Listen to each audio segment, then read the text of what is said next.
All right, well, we have a lot of crap going on in the world right now. We got World War III right on the brink. Of course, I'm not going to talk about that. I'm going to talk about weather. Let's get into it.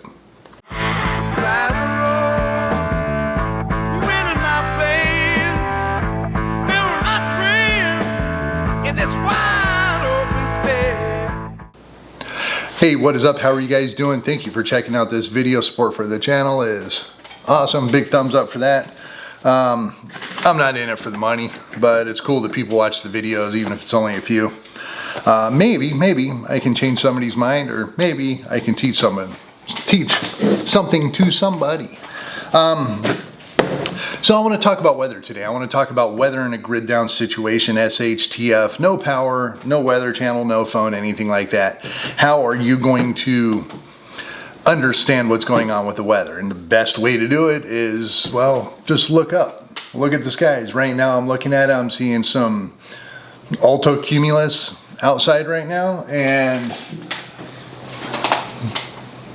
a little bit of cumulonimbus too, kind of on the horizon. We're not expecting rain today, but that says that it's going to rain. So I'm going above my weatherman today, saying he might not be right by looking out a window. It's kind of like the weather rock. Have you seen that? It predicts all weather. If the rock is wet, there's rain in the future. Rock is dry, it's going to be clear and warm. If the rock is swinging on the string, it's windy. You know, it's almost literally that simple. It's overcomplicated. But I am going to run off of the Farmer's Almanac because there's a lot to cover. And I know for a fact I'm going to forget some stuff. So I just kind of want to touch on these things. And what this is going to be is basically going to be the cloud types. Learn the cloud types. You got 4 different layers, and you got 2 different types in each layer. So you got 8 different types of cloud formations that you should learn, you should know. And then what these are going to be telling you about the future for the next couple hours to the next week, maybe. You can get a good judgment on doing this. And I did kind of glance through this just to make sure it's going to be legit information. I'm using the Farmer's Almanac. But one thing it doesn't talk about in there that I want to touch on real quick before I get started is know your region. Right now we have power, we have the means to do this. So when you're watching the weather and you're watching where you're at, if you don't already know, pay attention to how the pressure systems move around your area. How can I do this backwards? I think it would be over here. Yeah, so Washington State, Florida, Maine, communist America down here, you know what I mean? So we usually get these fronts that start over in Washington and they move down across the states and they go from Washington to Florida, basically. That's the typical pattern. Yes, you can get it from like Sacramento to North Carolina. That happens too. But you'll get these big circles with an L in it that's colored blue moving across. So you're getting this rotation like this on a low pressure system. On a high pressure system, it is clockwise. A low pressure system is counterclockwise. So you get these systems coming in. So if you have one right next to you, say my head is Missouri where I live and I got a low pressure system, it's going to be sucking the air up like this. So if I'm getting wind from the south, I know this is going on. If it's up here and I'm getting wind this direction, I know this is up here. I might not ever see this. It might just be coming across over here. And my wind, well, let's do it this way. My wind is going to be changing. Just like that. I mean, I can't contort myself, but you get the idea. By the way that the pressure system is spinning, that's very important. Paying attention to the direction of the wind. Is it a cold wind? Is it warm, moist wind coming out from the south, out of the Gulf of California, off the Atlantic? If it's coming out of the south, depending on where you are, I'm going to use me here in the Ozarks. If I'm getting a southerly wind that is coming out of the southwest, it's pulling out of Texas. I already know this. It's going to be pulling it up out of Texas. Lots of humidity down in the Houston area, so it's going to be pulling the moisture. So I'm going to go outside and I'm going to be like, okay, is it humid outside? Then yes, it's humid. Or no, it's not humid. That's going to determine where this air is being pulled from. So let's just say I'm getting a lot of moist air. It's coming from the south, and I have not really had any weather yet. That is telling me, okay, let's try to get this into proportion. I probably have a low pressure system about right here. Houston would be in this direction, and it's pulling the air up like this. So it should be straight south and then start going to from the southwest up, northeasterly. The humidity should ramp up. That means a low pressure system is coming, a front is coming, severe thunderstorms might be right around the corner. So humidity is relative, it always changes depending on the temperature. The dew point is the dew point is the dew point. It's a measurement of how much water is in the atmosphere. Pay attention to the dew points more than the humidities. Learn that, it's kind of important. So when the dew points are high, I know that's going to be coming. Now, if it's pretty, it can be humid, but if the wind is coming out of the north or the northeast, coming down, I know that storm, the pressure system is going to be below me down here, and okay, it's going to be pulling, you know, it does this, so it's going to be pulling out of the northeast. It should be cooler, maybe a little bit drier, something like that, and I know that pressure system is going to be below me. I most likely have nothing to worry about for the next week. We might get a high pressure system, it might warm up, there might be a lack of rain, something like that. So it's good to know, to be able to go outside, feel the dew point, feel the temperature, and feel the wind, and realize those three things are telling you something. So if a pressure system is past you, you know, you don't have anything to worry about. Now here's a little bit of a caveat. If it's a high pressure, if you don't get any action out of it, like that instance where the low pressure is going south of me, that I'm getting the air pulled out of the north, that could very well be a high pressure system. So it's not exact science, but it's a good way to kind of get a rough estimate of what's going on. Just walking outside and paying attention to what's going on. Now in the winter time, it's a little bit different. You get these polar vortex type stuff that you can't see as well without technology. They can hit you like a brick wall. Just like hurricanes used to just kill everybody because nobody knew it was coming, and within 3 hours everything changes. You know, if you've ever been through a hurricane, you know how that goes. These polar vortexes in the wintertime, if you're in the Midwest or the East or anything like that, you know it happens fast. And it's hard to predict without looking up in middle Canada with 50 different radar systems and projected paths of where this thing's going to go. So it's not perfect. It's not perfect. But I mostly today want to talk about clouds, looking at the clouds.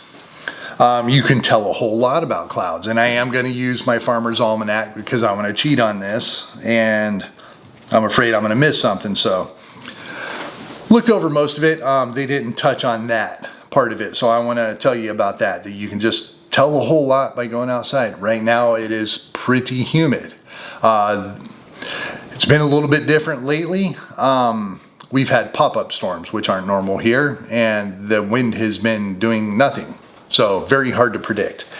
But let's go ahead and get into this and cloud identification and what it is telling you. So cloud types, I mean, you got your cirrus clouds all the way at the top part of the atmosphere before you get to, I think, the stratosphere and start going out into space. So you have your cirrus level, then you have an alto level, then you have a stratus level, and then a nimbus level, I think. Cirrus, alto, strato, nimbus. Those are your 4 layers. Then you have stratus clouds and cumulus clouds within those. So you have 8 types of clouds you need to remember. And it's not really too hard. You really need to learn 4. And then is it flat or puffy? That's all that's to it. So cirrus clouds. So you get cirrus clouds are all the way at the top. A lot of the times you can't even see them. It can just be a haze over the whole state. As far as you can see from horizon to horizon, it just looks not so bright. I'm sure we've all had days like that, and we just look up and it just kind of has a gray look to it, but you don't really see clouds. Those are cirrus clouds. Now you have stratus clouds, which are long stretched out clouds, and you have cumulus clouds, which are puffy clouds. So you have these in the cirrus level. So you have cirrocumulus and you have cirrostratus or stratocirrus. What do we got? What do we got? What do we got? I always mess up the names of these. Cirrocumulus and cirrostratus. I'm sorry, brain fart. So cumulus clouds accumulate moisture. Stratus clouds are strangulated or whatever. They're stretched out. They're long, wispy things. They can be at all different levels of the atmosphere. So as far as your cirrocumulus clouds, they're going to basically be a rain-producing clouds, but the cirrus clouds don't do it. What that's going to look like are big wispy parts of the sky, or even kind of a little bit of a checkerboard. Now this usually means that something's changing. If it's been warm lately and you start seeing these big feathery looking things way up there, I'm not talking about ones that a lot of people take pictures of. These don't make very good pictures, but big wispy clouds way, way, way up there. A lot of the times you'll get little rainbows actually that are phenomenon that happen because it's all ice crystals. It's not even rain producing or anything like that. It's just ice crystals 50, 70 below zero up in the atmosphere. And it forms these things. So you see these. It's usually fair weather. You'll see them in the wintertime a lot more than in the summertime. In the wintertime, it usually means, well, with the wispy, chunkier clouds way up there, that change is going to happen. There's something. Like I was going to say, I got sidetracked. If it's warm, it's going to be getting cold. That's usually the case. If it's cold, it's probably not going to be getting warm, depending on which direction they're coming from. Again, is it warm, moist air from the south or up top, cold air? Not anything to worry about with these clouds, but yeah, just something's going to happen. Then you have your stratus version of the cirrus cloud. These are going to be really drawn out. These are going to be more of the blanket style or just like streaks going through the sky or something like that. If it's a blanket, there's usually some sort of texture to it. It's not just like a filter sunglasses going over your face. You're going to be able to see the clouds. In the wintertime, if it has been snowy or anything like that, these will follow some of the fronts. They'll follow the polar vortexes. That's usually an indication that there's still more to come. So if you see these high clouds, usually darker gray blanketing with a little bit of texture on the bottom. Now, if it's broken up and real wispy, there's going to be a change. If it is just blanketed over the whole sky, everything's kosher, everything's pretty stable, you're probably good to go without a whole lot of change. So I'm going to be putting pictures up, by the way. I'm going to be taking them off of the internet, AI, anything like that I can come up with as examples to show you what I'm talking about. Then you have your alto class. So you have your cirrus up here, your alto is going to be right below that. They're going to look a little bit different. They still don't really produce thunderstorms. They really don't produce rain, but they are snowy. So what do we got? Gray white layers, patches of solid clouds with rounded shapes. They often appear as fluffy ripples. They are made of water, not ice, but they rarely produce rain. This is usually a sign of being fair weather. Again, just like the cirrus, same type thing with the cirrus clouds. That's a good description. You get the same thing in the cirrus as you do the alto. So really nothing to worry about, just kosher. These you do get summer, spring, fall, stuff like that. I see them constantly. I don't have any right now, but that's what that's going to do. Altostratus is another blanketed gray at a lower level. Again, this is what's known as a snowy sky, just a little bit lower. It gives the same effect. Same things happen. If it's following a storm, you got more to come. If it's before a front, if you realize the change of wind and stuff, is changing. You're getting more dry air coming out. It doesn't feel so humid out. The wind is coming out of the north, and the wind is just at surface level. That doesn't mean these clouds are doing what the wind is doing. So very, very different wind directions. Shear is what it is. So, but it's a good way to look at it. If you see these little patchy clouds up there, you probably have more winter coming, more snowstorms coming, maybe cooler air coming if you're in the desert Southwest or something like that. So then you have nimbostratus. Well, wait, did I skip one? Okay, so you have nimbostratus. I was not thinking about this one correctly. So the nimbostratus is going to be fairly high clouds that actually do produce rain. They do produce snow. It's usually that drizzle Seattle rain is a nimbostratus. It's just a blanketed gray, kind of low, kind of high. Not these real low ground scraping thunderheads and motherships and tornadoes that you see out here in the Midwest. They're just kind of lingering up there, and they're just kind of making life miserable. Great for a garden. You want to see that if you have a garden, because it's going to block the sun a little bit. It's going to be your shade cloth. And you also have a decent potential of getting some kind of consistent drizzling going on. Great for a garden, great for cooling the temperatures down and stuff like that. So that is nimbostratus, dark gray, shapeless clouds layering, containing snow, ice, or rain, snow, or ice pellets. They're often thick enough to block out the sun. That gets you a real gloomy day. You're going to have some snow out of it. You're going to have some rain out of it. Not guaranteed, but a lot better chance than the previous options. So then we get the lower clouds. These are the ones that we mostly think about when we're looking at clouds. I think this is missing one that I will touch on, but yeah, it might be in here. Let me see. So we got stratocumulus. These are basically round, puffy clouds, and with the cumulus, that's going to be the round, puffy. Strato is going to be the part in the atmosphere. So you're going to have these fairly high clouds that are round and puffy. The best way I like to think about these is as the Simpsons clouds. They're usually just these pocketed clouds all throughout the sky, flat on the bottom, rounded on the top. It's a definite layer in the atmosphere where either temperature changes a lot or moisture changes a lot. That's going to give you that flat bottom on the cloud, and then as the warm air hits that, you have your dew point that meets the temperature, and anything that goes above it right here is going to turn into a cloud, and then you get this. They don't go up very high. So there's a small layer of weather in the atmosphere, nothing to worry about. It's not going to produce anything. So when you see these puffy clouds all over the sky, that is usually very fair weather. So let me get into what they're doing. They don't touch on this, I don't believe, in here. So stratocumulus, that's what I was kind of talking about. Rounded cloud masses the form layer. Often they have a darkish tint instead of bright white. Fair weather for now, but storms might be on the way.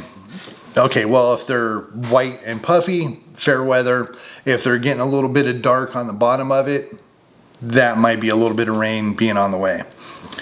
So then it takes us down to the bottom. These are the ones that we worry about. These are the ones that aren't so much long term. Up till now, it's been kind of long term. Is it just generally fair? Is it generally stormy? Is it generally snowy? Or is it generally windy? If you do have a chance to look at the barometric pressure, the quicker that drops, the more wind you're going to have. So that's something to keep in mind too. But these are going to be your smaller clouds, your rain-producing clouds. Some of those little white puffy clouds can be down pretty low too. They're usually up a little bit, but the big one, the elephant in the room, cumulonimbus. Cumulonimbus are these thunderstorms, and there's a lot of convection. Convection being the movement of air going up and down. So you have a low base area where the dew point meets the temperature. So down low to the ground, you get the cloud formation. That will carry all the way up and keep going and going and going until it runs out of steam. So this is what gives you your severe weather. This is what gives you tornadoes. This is what gives you heavy rains. This is what gives you heavy microbursts coming out of the rains.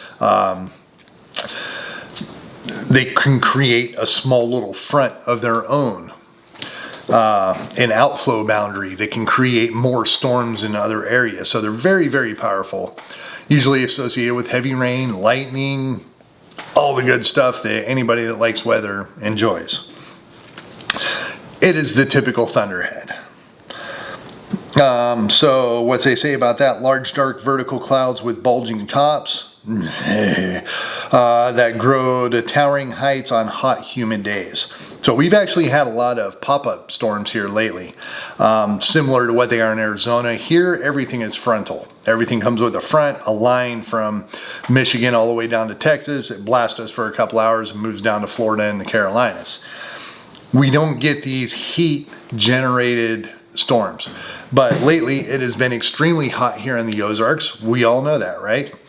So we've also had a lot of humidity, but we haven't had these systems. We haven't had the low or high pressure systems. We haven't had fronts. We haven't had big changes in the environment. So what's the weather got to do? Well, it just makes stuff up.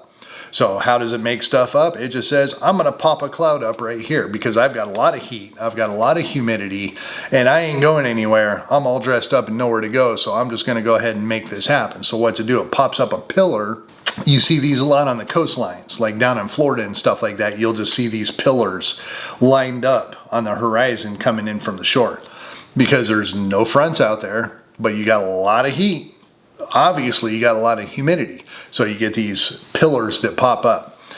These are fast. They pop up really fast. They release everything really fast and they're gone sometimes in a matter of a half an hour, 15 minutes. They don't stick around. It's not something that's going to travel across the country. It's a very localized storm system. So those are good to know. We have had those lately because we have not had any low pressure, high pressure systems or anything like that, like I was just explaining. So all dressed up, nowhere to go with the atmosphere, it's been popping these up. We do not have those today.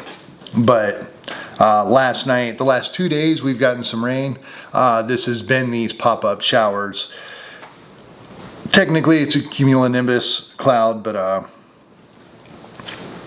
yeah, so this left a couple out. Basically went across all of them.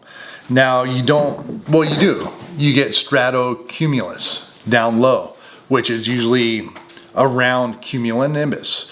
It's going to be a long, skinny cloud, usually associated with a tall, massive cloud. Cumulonimbus, stratonimbus. So what I'm looking at is going to be pretty fair weather. Sure enough, when I go back and I look at the Weather Channel and I look at this stuff and my weather station, well, I'm correct. It's important to do. It's good to learn. It's fun. It's interesting to go out and look and see what you're looking at in the sky and know what you're talking about and what the atmosphere is doing and what this planet is trying to tell you. It's an excellent base to start off on. If you got the opportunity for your cell phone, use it as long as you can. I highly suggest an app called RadarScope. It gives the most conclusive information for an app on your phone. One of the better ones. There's a few out there. But anyway, I'm going to leave it at that because I am rambling. So thank you for watching. Pay attention to the weather. Stay out of the rain. And maybe you might have learned something out of this. Maybe not. Hopefully I helped somebody. But till then, I'll talk to you next time. Peace.